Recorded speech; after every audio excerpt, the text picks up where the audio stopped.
వాక్యం అనే వెలుగులో దేవుడు మిమ్మల్ని మీ కుటుంబాలని క్షేమకరమైన స్థితి కలుగజేయనుగాక. ఈరోజు దేవుడు ఏషియా 60:15 ద్వారా దేవుడు మనతో మాట్లాడబోతున్నందుకు ఆయన నామానికే మహిమ కలుగునుగాక. నిన్ను శాశ్వతి భోగాతిశయముగాను బహుతరములకు సంతోషకరముగాను చేసేదను. దేవుని నామానికి మహిమ కలుగునుగాక. దేవుడు ఈరోజు మనకిచ్చిన వాగ్దానం ఏంటంటే, దేవుడు మనని ఏ విధంగా దీవించబోతుండో ఆ దీవెన గురించి మాట్లాడబోతున్నందుకు దేవుని నామానికి మహిమ కలుగునుగాక. ఆయన ఏమంటుండంటే, నిన్ను బహుతరములకు నిన్ను శాశ్వతి భోగాతిశయముగాను బహుతరములకు సంతోషకరంగాను చేసేదను. బహుతరములకు సంతోషకరముగాను.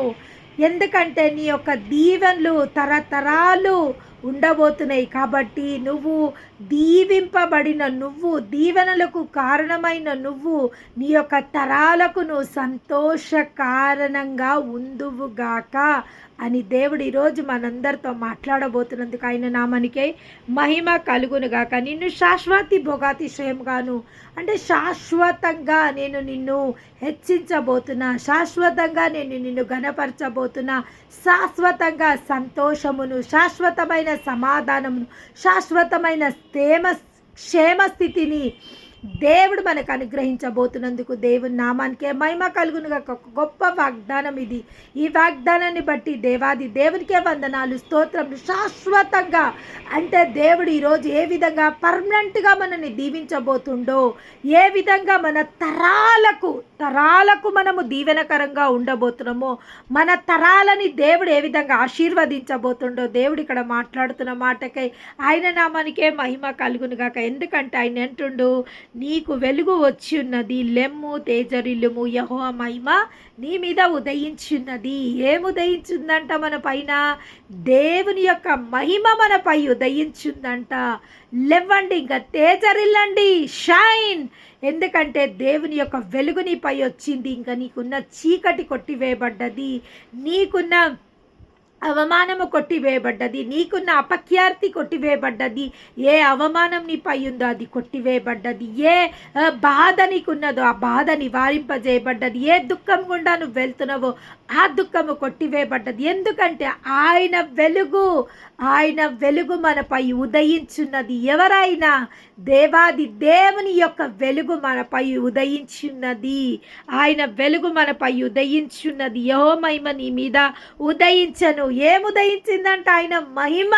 దేవుని నామానికే మహిమ కలుగునుగా. ఆనాడు 12 సంవత్సరాల నుంచి రక్తస్రావం గల స్త్రీ తన హృదయంలో ఒక మాట అనుకుందంట, ఆ దేవదేవుని యొక్క వస్త్రపు చెంగు నేను ముట్టుకున్నా చాలు, ఆ యొక్క స్వస్థత నాకు కలుగుతుంది అని ఎప్పుడైతే ఆమె హృదయంలో యోచించి ఆ దేవుని యొక్క చెంగును ముట్టుకున్నప్పుడు ఆ దేవుడు ఒక్కటే మాట సెలవిచ్చున్నాడు. ఆయన ఇట్లా వెనకకు తిరిగి ఏమన్నాడు? ప్రభావం నాలో నుంచి బయలు వెళ్ళింది. నా యొక్క మహిమ, ఎవరు నా యొక్క మహిమని పొందుకున్నారు? ఇక్కడ ఎవరిలోనో ప్రభావం నాలో నుంచి వెళ్ళింది, మహిమ నాలో నుంచి వాళ్ళలోకి వెళ్ళింది. ఎవరు అని ఆయన అక్కడ ప్రశ్నించడం జరిగింది. ఆ యొక్క శిష్యులు అంటుండ్రు, ప్రభువా ఇక్కడ జనులందరూ కిక్కిరిసిపోయినరు, ప్రభువా నిన్ను ముట్టింది ఎవరు అంటే మేము ఎట్లా చెప్పగలుగుతాము? అనేక మంది ఇక్కడ ప్రజలతో నిండిపోయింది స్థలము, నీ మహిమ ఎవరిలోకి వెళ్ళిందో మేమెట్లా చెప్పగలుగుతాం ప్రభువా అని అన్నప్పుడు ఆ యొక్క స్త్రీ తన మెల్లగా దేవుని సన్నిధికి వచ్చి అప్పుడు తన సాక్ష్యం చెప్పడం జరిగింది. అవును, నేనే నిన్ను ముట్టిన ప్రభువా, నీ యొక్క మహిమ నాలోకి ప్రవేశించింది. ఎప్పుడైతే నీ యొక్క మహిమ నాలోకి ప్రవేశించిందో 12 సంవత్సరాల నుంచి ఏ రక్తధారల చేతనైతే నేను బాధపడ్డానో ఆ రక్తధారలు కట్టబడెను అని తన సాక్ష్యం ఇవ్వడం జరిగింది. దేవుని నామానికి మహిమ కలుగునుగాక. అదే విధంగా ఈరోజు దేవుడు మనందరికీ సాక్ష్యం ఇవ్వబోతుండు. ఎందుకంటే ఆయన మహిమ మన మీద ఉదయించింది. దేవుని నామానికి మహిమ కలుగునుగాక. ఈరోజు కూడా ఆయన మహిమ ఆ సంవత్సరాల క్రితం ఏ విధంగా స్త్రీపైకి తన ప్రభావము బయలువెళ్ళి తన ఆ స్త్రీని స్వస్థపరిచిందో అదేవిధంగా దేవుని మహిమ ఈరోజు మనందరినీ తాకి మనందరి జీవితాలలో ఆయన మహిమతో నింపబోతుంది. ఆ మహిమనంట మన తరాలకు ఉండబోతుందంట. అది శాశ్వత భోగాతిశయముగాను బహుతరములకు సంతోషకరకముగాను అది ఉండబోతుంది. ఈ యొక్క మహిమ ఈరోజు మనలో నుంచి మన తరాలకు ఆ యొక్క దీవెన వెళ్ళబోతుందని దేవాది దేవుడు ఇక్కడ స్పష్టం చేయడం జరిగింది. ఇంకా ఏమంటున్నాడు, చూడుము భూమి చీకటి కమ్ముచున్నది, కటిక చీకటి జనములని కమ్ముచున్నది, యెహోవా నీ మీద ఉదయించి ఉన్నాడు, ఆయన మహిమ నీ మీద కనబడుచున్నది. లోకమంతా చీకటి ఉంది, లోకమంతా నిరుత్సాహ నిస్పృహలలో ఉన్నారు. లోకంకి అసాధ్యమైన కార్యాలు. అవును, ఏమంటారంటే ఇదేమంటారు, ఇది స్టాక్ ఎక్స్చేంజ్, ఇక్కడ అంత లాసెసే నడుస్తున్నాయి అనుకోవచ్చు. ఇక్కడ ఇన్వెస్ట్ చేస్తే మనకు నష్టం వస్తుంది, ఇక్కడ మనం ఉద్యోగం చేస్తే ఈ కంపెనీ సరిగ్గా పనిచేస్తలేదు, ఇది సరిగ్గా పనిచేస్తలేదు, ఇక్కడ మనం జాయిన్ అయితే మనకు జీతం కూడా ఉండదు, లేదా ఇక్కడ ఈ కరువు ఉంది, ఇక్కడ ఈ ఖడ్గం ఉంది, ఈ స్థలంలో ఇది ఉంది, ఈ స్థలంలో ఇది బాగలేదు, ఆ స్థలంలో అది ఉంది, ఆ స్థలంలో అట్లుంది, ఈ స్థలంలో ఇట్లుంది. కానీ దేవుడు ఏమంటుండు, లోకమంతా చీకటి కమ్ముకుంది. ఓకే, లోకంకంతా అది నష్టపరిచే స్థలంగా ఉండొచ్చు, కష్టమైన స్థలంగా ఉండొచ్చు, బాధాకరమైన స్థలంగా ఉండొచ్చు. లోకంకంతా అక్కడ కర్వే కనబడుతుండొచ్చు, లోకంకంతా అక్కడ ఏమి మంచి కనబడకపోతుండొచ్చు, లోకంకంతా అక్కడ లాభం ఏమీ లేదు. మాకు ఈ స్థలంలో మాకు ఏ లాభం లేదు, ఈ స్థలంలో మాకు ఏది కలిసి వస్తలేదు, ఈ స్థలంలో మేము ఈ స్థలంలో మేము ఉండలేము, ఈ స్థలంలో మేము ఉద్యోగం చేయలేము, లేదా ఈ స్థలంలో మేము వ్యాపారం చేయలేము, ఈ స్థలంలో మేము ఏమి చేయలేము అనుకుంటుండ్రా? అవును, ఇక్కడేమంటుంది, లోకమంతా చీకటి కమ్మి ఉన్నది. అవును, లోకులకు అది వర్తి, లోకులకు అందరికి అది ఓకే. కానీ ఇక్కడ మనకేమంటుండి, ఇక్కడ యెహోవా నీ మీద ఉదయించి ఉన్నాడు, ఆయన మహిమ నీ మీద కనబడుచున్నది. దేవుని నామానికి మహిమ కలుగును గాక. లోకంకంతా అది చీకటి కనబడుతుండొచ్చు, లోకంకంతా అది నష్టంగా కనబడుతుండొచ్చు, లోకంకంతా అది పనికిరాని దానిలాగా కనబడుతుండొచ్చు. కానీ యెహోవా మహిమ నీ మీద ఉదయించి ఉన్నది కాబట్టి అది నీ యొక్క ఏమంటారంటే అది నీకు లాభకరంగా ఉండబోతుంది. ఆయన మహిమ నీ మీద వచ్చి ఉన్నది, ఆయన మహిమ నీ జీవితంలో వచ్చిన్నది, ఆయన మహిమ నీపై ఆవరించి ఉన్నది, ఆయన మహిమతో నువ్వు నింపబడ్డావు. లోకంలో ఏది జరుగుతున్నా దాంతో నీకు సంబంధం లేదు, ఎందుకంటే ఆ దేవుడు లోకంలో నుంచి మనల్ని వేర్పరచుకున్నందుకు ఆయన నామానికే మహిమ కలుగును గాక. ఇక్కడ ఏమంటున్నా, ఆయన మహిమ నీ మీద కనబడుతున్నది. మనందరి మీద ఏం కనబడుతుందంట, ఆయన మహిమ కనబడుతుందంట. ఆయన లోకమంతా చీకటి, కానీ మన పైన ఆయన మహిమని ఉదయింపజేసిన దేవాది దేవునికే మహిమ కలుగునుగాక. ఇంకా ఏమంటుండంటే, జనములు నీ వెలుగుకు వచ్చుదురు, రాజులు నీ ఉదయకాంతికి వచ్చెదరు. దేవునామానికి మహిమ కలుగునుగాక. ఇంక అంతే, లోకమంతా చీకటి ఉంది, కానీ నిన్ను వెలుగు స్థితిలో నేను ఉంచి ఉన్నాను. నీ యొక్క వెలుగుకు జనులందరూ ఆకర్షింపబడి ఈ వెలుగు దగ్గరికి రాబోతుండ్రు. దేవుని నామానికే మహిమ కలుగును గాక. చాలాసార్లు మిమ్మల్ని దీవించేటప్పుడు నేను ఈ మాటను పలుకుతా, జనులు మీ దగ్గరికి రాబోతుండ్రు, మీరు మీ కుటుంబానికి దీవెనకరంగా ఉండబోతుండ్రు, మీ పిల్లలకు మీరు దీవెనకరంగా ఉండబోతుండ్రు, అనేకులకు మీరు దీవెనకరంగా ఉండబోతుండ్రు అని నేను ఎప్పుడు దేవుని మాటలు పలకడం జరుగుతుంది. దేవుడు మళ్ళీ అదే అంటుండు, ఏమని, లోకమంతా చీకటి కమ్మున్నా కానీ నీ దగ్గర వెలుగుంది కాబట్టి జనులు నీ దగ్గరికి వస్తారు, జనులు నీ దీవెన కోసం వస్తారు.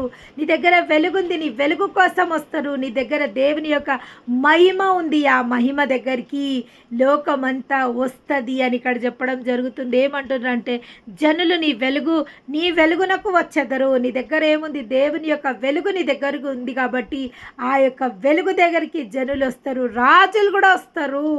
రాజులు రాజులకు కూడా ఆ వెలుగు అవసరమయ్యింది. ఆ రాజులు కూడా రాజాది రాజు యొక్క వెలుగు దగ్గరికి వాళ్ళు రావడం జరుగుతుంది. అంటే రాజులు కూడా నీ మహిమకు వచ్చే స్థితికి దేవుడు నిన్ను చెయ్యబోతుండు. ఈరోజు నీ స్థితి అవమానకరంగా ఉందా? ఈరోజు నీ స్థితి ఎక్కడ పనికిరాని స్థితిగా ఉందా? నేను అసలు ఎవ్వరికి పనికిరానట్టున్నా, అసలు పనికిరాని పాత్రగా నేను నిషేధింపబడిన రాయిలాగా నా జీవితం ఉంది. అసలు ఏ చలనం లేదు నా జీవితంలో, ఏ మార్పు లేదు నా జీవితంలో. అసలు ఎక్కడున్న స్థలంలో అక్కడనే ఉన్నా, నేను ఎదుగులేదు, బొదుగులేదు, ఒక ఫలింపనేది నా జీవితంలో లేదు అని ఎవరెవరైతే వాపోతుండ్రో వారితో దేవాది దేవుడు సెలవివ్వడం జరుగుతుంది. ఏంటంటే నిషేధింపబడిన రాయిని నేను మూలకు తలరాయిగా చేయబోతున్నా. ఈరోజు ఎవరెవరి స్థితి అయితే మా స్థితి అసలు ఎక్కడ పనికి రాకుంటుంది, మేము పనికొచ్చేటట్టు ఎక్కడ కనబడతలేరు, ప్రతి ఒక్కరి తిరస్కారాలకు మేము లోనవుతున్నాము, ప్రతి ఒక్క స్థలంలో మాకు ఫెయిల్యూర్సే, ఎక్కడ మాకు ఆదరణ లేకుంటుంది, ఎక్కడ మాకు కనికరం లేకుంటుంది, ఎక్కడ మాకు ఒక గుర్తింపు లేకుంటుందని ఎవరెవరైతే వాపోతుండ్రో వారితో దేవుడు సెలవివ్వడం జరుగుతుంది. నిషేధింపబడిన రాయిని నేను మూలకు తలరాయిగా చేయబోతున్నా. ఎప్పుడు ఈ కార్యం జరుగుతుంది మన జీవితంలో? ఈ కార్యం ఎప్పుడు జరుగుతుందో ఇక్కడనే దేవుడు చెప్పండి. ఎప్పుడైతే ఆయన మహిమ మన పైన ఉదయించినప్పుడు, ఆయన మహిమ ఎప్పుడైతే మన పైన ఉదయిస్తుందో అప్పుడు అనేకులు మనలో ఉన్న వెలుగు వైపు ఆకర్షింపబడి మన దగ్గరికి రావడం జరుగుతుంది. అవును, ఎప్పుడు ఆ మహిమ మన మీదికి వస్తుంది? ఎప్పుడంటే ఆ దేవుని యొక్క సన్నిధికి మనం శరణజొచ్చుతామో, ఆ దేవాది దేవుని యొక్క వెలుగు దగ్గరికి మనం వెళ్తామో, మనలో ఉన్న చీకటిని పాలద్రోడడం కోసము ఆ దేవుని యొక్క వెలుగుని ఎప్పుడైతే మనము వెతికి వెంటాడి ఆ దేవుని యొక్క వెలుగుని మనము పొందుకోగలుగుతామో, ఆ యొక్క వెలుగుకు అనేకులు ఆకర్షింపబడి మన దగ్గరికి ఆ ప్రజలందరూ రావడం జరుగుతుందంట. దేవుని నామానికి మహిమ కలుగు. ఒక్కసారి దేవుని మహిమను మనం పొందుకున్నాము అంటే అది మన బహుతరములకు శాశ్వతి భోగాతిశయంగాను, బహుతరములకు సంతోషకరంగాను ఉండును. అవును, నేను ఎప్పుడు చెప్తుంటా, ఈరోజు మనం పడే ప్రయాస, ఈరోజు మనం దేవునిలో పడే పోరాటము, ఈరోజు దేవుని మనం వెతుకుడు, దేవుడికి మనం సమర్పించే సమర్పణ రాబోవు తరములకు సంతోషకరంగా ఉండడం కోసమే, మన పిల్లల తరాలకు దీవెనకరంగా ఉండడం కోసమే అని ప్రతిసారి నేను చెప్పడం జరుగుతుంది. అవును, ఈరోజు మన స్థితిలో ఏ మార్పు కనబడతలేదా? మన పరిస్థితిలో ఏ మార్పు కనబడతలేదా? కానీ ఎప్పుడైతే మనం ఓర్పుతో దేవుని కృపాసనం యొద్ద మనం ఎదురు చూస్తామో, ఆయన కృప కోసము, ఆయన సన్నిధి కోసము, ఆయన వాత్సల్యత కోసము, ఆయన దయ కోసము, ఆయన కనికరం కోసం ఎప్పుడైతే మనం ఆయన ఈ వెలుగు వైపు మనం ఆకర్షింపబడి ఆయన వెలుగుతో మనం నింపబడతామో, మనలో నుంచి మహిమ అనేకులకు కనబడి అనేకులు ఆ యొక్క వెలుగు వైపు ఆకర్షింపబడి మన దగ్గరికి రావడం జరుగుతుంది. మన ద్వారా వాళ్ళకి మేలు పొందుకోవడం జరుగుతుంది. ఈరోజు మన స్థితియే బాగలేదేమో, కానీ రాబో దినాలలో అనేకుల స్థితిని మార్చగల శక్తిని, సామర్థ్యాన్ని దేవుడు మనకు అనుగ్రహింపబోతున్నందుకు ఆయన నామానికే మహిమ కలుగును గాక. ఈరోజు మన యొక్క ప్రాబ్లమ్స్నే మనమే సాల్వ్ చేసుకోలేని స్థితిలో ఉన్నామేమో, ఈరోజు మన జీవితమే మనకు భారంగా ఉందేమో, మనమే ఎవ్వరికి ఆదరణ లేకుంటున్నామేమో, మనమే ఈరోజు అంటారు కదా, ఎవరో దయాదాక్షణ్యాల కోసం మనం ఎదురు చూసే వాళ్ళము ఉన్నామేమో. కానీ దేవుడు అంటుండు, నీ మీద వెలుగు వచ్చిన్నది, లెమ్ము తేజరిల్లుము, నీ మీద మహిమ వచ్చి ఉన్నది. అనేకులు ఆ వెలుగు వైపు ఆకర్షింపబోతుండ్రు, ఆ వెలుగు వైపు రాబోతుండ్రు, ఆ వెలుగు దగ్గరికి రాబోతుండ్రు, ఆ యొక్క మహిమతో వాళ్ళు నింపబడబోతుండ్రు అని ఇక్కడ దేవాది దేవుడు సెలవివ్వడం జరుగుతుంది. దేవుని నామానికే మహిమ కలుగును గాక. అవును, మన దేవుడు అద్భుతకరుడు, మన దేవుడు ఆశ్చర్యకరుడు, మన దేవుడు ఆలోచనకర్త, మన దేవుడు బలవంతుడైన దేవుడు, మన దేవుడు నిత్యుండగు తండ్రి, మన దేవుడు సమాధానకర్తకు అధిపతి అయిన దేవునికే ఘనత మహిమ ప్రభావములు కలుగునుగాక. ఇక్కడ ఏమంటుండంటే 15వ వచనంలో, నిన్ను 14వ వచనంలో నిన్ను బాధపరచు వారి సంతానపు వారు నీ ఎదుటకు వచ్చి సాగిల పడెదరు. నిన్ను తృణీకరించే వారు వచ్చి నీ పాదముల మీద పడెదరు. యెహోవా పట్టణమనియు ఇశ్రాయేలుల పరిశుద్ధ దేవుని సియోననియు నీకు పేరు పెట్టుదును. ఏమని పేరు పెడతాడంట దేవుడు మనకు? పరిశుద్ధ దేవుని సియోననియు నీకు పేరు పెట్టదను. సియోన్ అంటే దేవుడుండు స్థలము, దేవుడుండు స్థలము అని నీకు పేరు పెట్టబోతున్నా. నీ దగ్గరకు వచ్చే ప్రతి ఒక్కరూ ఇక్కడ దేవుని సన్నిధి ఉంది, వీరు దేవుని బిడ్డలు, దేవుని యొక్క మహిమతో వీరు నింపబడి ఉన్నారు, వీళ్ళు దైవములు. వీరు దేవుని సన్నిధిలో మొరపెట్టిన ప్రతి మొర ఆలకింపబడుతుంది. వీళ్ళు మొరపెట్టగా దేవుడు ప్రత్యుత్తరం ఇస్తాడు. వీళ్ళు మొరపెట్టగా మా జీవితాలలో అద్భుతాలు జరుగుతాయి, మా జీవితాలలో ఆశ్చర్య కార్యాలు జరుగుతాయి. వీరు మొరపెట్టగా ఆ దేవాది దేవుడు వీరు మొరను ఆలకించి మా జీవితాలలో గొప్ప మార్పులు చేస్తారని అనేకుల వెలుగు వైపు ఆకర్షింపబోతున్నందుకు దేవుని నామానికి మహిమ కలుగును గాక. ఏమంటుండంటే యెహోవా పట్టణమనియు ఇశ్రాయేలుల పరిశుద్ధ దేవుని సియోననియు నీకు పేరు పెట్టబడెను. ఎవడును నీ మార్గములు నీవు విసర్జింపబడుటను ద్వేషింపబడుట బట్టియు ఎవ్వడు నీ మార్గమున దాటిపోలేదు. నిన్ను విసర్జించుట బట్టియు ద్వేషించుట బట్టియు ఎవ్వడు నీ మార్గంలో దాటిపోవడలేదు. ఎవ్వరు నిన్ను విసర్జించినా, నిన్ను ద్వేషించినా, నీ నుంచి వాళ్ళు దూరం వెళ్ళిపోవాలని అనుకున్నా వాళ్ళు పోలేరు అని దేవుడు ఈరోజు సెలవివ్వడం జరుగుతుంది. వాళ్ళు నిన్ను విసర్జించి ఒకసారి దేవుని పట్టణము అని నిన్ను అనుకొని ఆ పట్టణం దగ్గరికి వాళ్ళు వచ్చి ఆ దేవుని సన్నిధిని అనుభవించిన వాళ్ళు ఈరోజు నిన్ను తృణీకరించి, ఈరోజు నిన్ను ద్వేషించి నీ నుంచి వెళ్ళిపోవాలనుకున్నా వాళ్ళు ఆ స్థలంలో నుంచి వెళ్ళలేరు అని దేవుడు ఇక్కడ సెలవివ్వడం జరుగుతుంది. ఎందుకంటే నిన్ను విసర్జించుట బట్టియు ద్వేషించుట బట్టియు ఎవ్వడు నీ మార్గంలో దాటిపోవుటలేదు. నిన్ను శాశ్వతి భోగాతిశయముగాను బహుతరములకు సంతోషకరంగాను చేసేదను. నిన్ను బట్టి నువ్వు సంతోషపడాలనేసి ఎవ్వరిని నీ నుంచి దాటిపోనివ్వట్లేదు. వారు నిన్ను ద్వేషించినా, వారు నిన్ను తృణీకరించినా, వారు నిన్ను వెలివేసినా, వారు నిన్ను వదిలిపోనీయకుండా ఎందుకు వాళ్ళని నీ నుంచి దూరపరుస్తలేను అంటే నువ్వు సంతోషంగా ఉండాలని నా చిత్తము. నిన్ను సంతోషంగా బహుతరములకు నిన్ను సంతోషపెట్టాలన్నదే నా యొక్క చిత్తము. దేవుడు ఏమంటుడు? బహుతరములకు సంతోషకరంగా నువ్వు ఉండాలా, శాశ్వతి భోగాతిశయముగాను బహుతరములకు సంతోషకరంగా నువ్వు ఉండాలా. కాబట్టి ఈరోజు నీ వెలుగుకు ఎవరైతే ఒక్కసారి వచ్చిండ్రో వాళ్ళు మళ్ళీ వెళ్దామన్నా కానీ వెళ్ళలేరు. వాళ్ళు నిన్ను ద్వేషించినా, వాళ్ళు నిన్ను విసర్జించినా, వాళ్ళు నీ నుంచి దూరంగా వెళ్ళిపోవాలనుకున్నా వాళ్ళని నేను బోనియా.